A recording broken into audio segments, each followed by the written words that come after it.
वैसे तो मैंने तय किया था कि तेज प्रताप यादव के मैटर पे मैं नहीं बात करूंगी, क्योंकि किसी की निजी जिंदगी का ये मसला है। लेकिन नहीं, जब आप सार्वजनिक जीवन में होते हैं और वो भी राजनेता, तो आपकी निजी जिंदगी बचती भी नहीं, और तब तो और भी नहीं जब आप खुद बैठ के प्रेस कॉन्फ्रेंस करके आप किससे सुनाएं। ये वही प्रकरण है जिसके जरिए तेज प्रताप यादव को सियासी नुकसान हुआ, परिवार से बेदखल किया गया, पार्टी से बेदखल किया गया, और उन्होंने ऐसी मुंह की खाई कि मौजूदा वक्त में वो विधायक भी नहीं है। अब उनके नाम के पीछे सिर्फ और सिर्फ ये पहचान है कि वो लालू प्रसाद यादव के सबसे बड़े बेटे हैं। लेकिन मुझे ना तेज प्रताप में दिलचस्पी है, न तेजस्वी यादव में, न लालू प्रसाद में। मुझे भी बिहार की उन दो महिलाओं के लिए बात करनी है जिसपे बात उस तरीके से नहीं हो पाती, और ये दो महिलाएं हैं ऐश्वर्या राय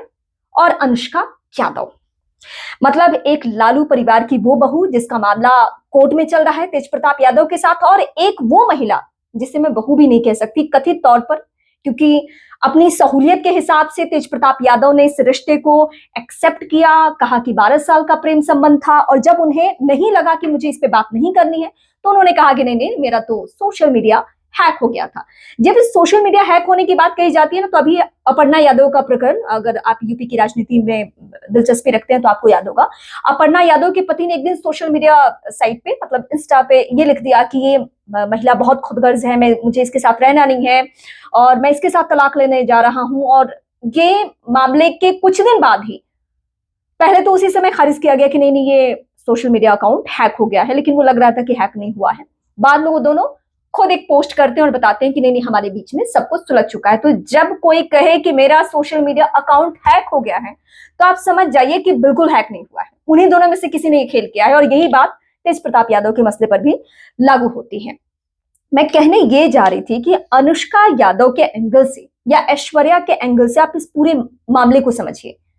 कि क्या बिहार में महिलाओं, अगर हम नीट छात्रा की बात करते हैं तो फिर अनुष्का की बात क्यों नहीं होनी चाहिए? क्योंकि अनुष्का के बारे में मुझे जितनी जानकारी अभी बिहार से मिल रही है, उसमें ये पता चल रहा है कि अनुष्का यादव जब जब डॉक्टर के पास जाती थी और पिता का नाम, मतलब वो प्रेग्नेंट थी, तो जाहिर सी बात है कि पेपर में, डॉक्यूमेंट्स में पिता का नाम भरना ही होता है, अनिवार्य है, कंपल्सरी है। वहां पे तेज प्रताप यादव का नाम है और ये डॉक्यूमेंट सारे लोगों के पास है, और अभी अनुष्का हॉस्पिटल में ही है। उनके एंगल से मैं देख रही हूँ कोई बात ही नहीं कर रहा है, तो जाहिर सी बात है कि हमें बात करनी चाहिए कि अनुष्का यादव की क्या गलती है इस पूरे प्रकरण में, इस पूरे मामले में। ये कि किसी हाई प्रोफाइल व्यक्ति या किसी रसूखदार व्यक्ति को आप अगर डेट करते हैं, उससे अफेयर में होते हैं या उससे शादी कर लेते हैं बंद कमरे में, तो उस रिश्ते को एक्सेप्ट नहीं किया जाता है। मतलब तेज प्रताप यादव अनुष्का यादव का नाम कई पुरुषों के साथ जोड़ रहे हैं। वो उसके फ्लैट पे आता था, कौन आकाश भाटी, कौन आकाश यादव, पता नहीं, मुझे इसमें जाना भी नहीं है, बहुत ये गंद की दुनिया है जिसपे मुझे कोई दिलचस्पी नहीं है। लेकिन हाँ, एक महिला के रिस्पेक्ट अगर ये राजनेता नहीं करेंगे तो कौन करेगा? अगर आपका ताल्लुक नहीं भी है अनुष्का यादव से या उस बच्ची से जो अभी शायद 48 घंटे की भी नहीं है, उससे भी मतलब कितने दिन की है मुझे ज्यादा अंदाजा नहीं है उसके बारे में, आप एक साथ दो दो लोगों के रिस्पेक्ट के साथ खिलवाड़ कर रहे हैं। अगर वो आपका बच्चा नहीं है, कोई बात नहीं है, आपको ये आकर सफाई देने की नौबत क्यों आ रही है? मतलब आप सफाई दे रहे हैं तो कहते हैं ना कि बिना धुएं की आग नहीं, वो वाली सिचुएशन समझ में आती है। तो आप ना एक राजनेता हैं और लालू प्रसाद यादव के खानदान से उनके बड़े बेटे हैं, तो जाहिर सी बात है कि अपने प्रेस कॉन्फ्रेंस से पहले, अपने किसी भी स्टेटमेंट से पहले 10 बार सोचिए। और अगर आपको लग रहा है कि आपके साथ कोई साजिश, आपके साथ कुछ अलग मामला हो रहा है, तो कोर्ट कचहरी है। वैसे भी एनडी तिवारी का प्रकरण मुझे बहुत मतलब जोरों शोरों से याद आ रहा है कि इसी तरीके से उन्होंने किया था कि नहीं नहीं, मेरा बच्चा नहीं है,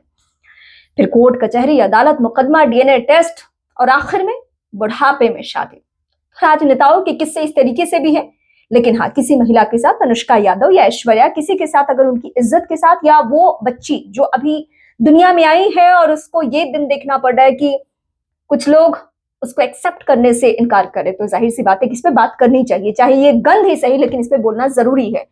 ताकि जो लोग ऐसा करने का ख्वाब देख रहे हो, मतलब तेज प्रताप यादव तो कुछ लोगों को ये सहूलियत दे रहे हैं ना कि हाँ, अगर बच्चा हमारा भी है तो आके पीसी करो और कहो कि नहीं नहीं, ये हमारा मामला ही नहीं है। अनुष्का को सामने आना चाहिए, जो सच है वो रखना चाहिए, बहुत जरूरी है, क्योंकि अगर वो सच सामने नहीं रखेंगी या कोर्ट कचहरी या डीएनए टेस्ट नहीं होगा, तो ऐसे लोगों का मनोबल बढ़ेगा। मतलब एक महिला के लिए कितनी शर्मनाक स्थिति होगी कि वो मां बनी है और उसको अब ये मीडिया में प्रेस ब्रीफिंग में ये सब सुनने को मिल रहा है कि मेरा बच्चा नहीं है, उसका बच्चा है, उसके फ्लैट पे वो आता था, ये आता था, पता नहीं क्या क्या। कल को वो बच्ची बड़ी होगी, उसको भी ये सब देखने को मिलेगा। तो इसके लिए किसी को आजादी नहीं है। इसमें अनुष्का को भी अपने तरफ से शायद जाना चाहिए कोर्ट, और अगर वो जाती है तो जाहिर सी बात है हम जैसे लोग आवाज उठाने के लिए जिंदा हैं। आप इस पूरे प्रकरण पे कुछ कमेंट करना चाहते हैं, बेहिचक मुझे कमेंट करके बताएं।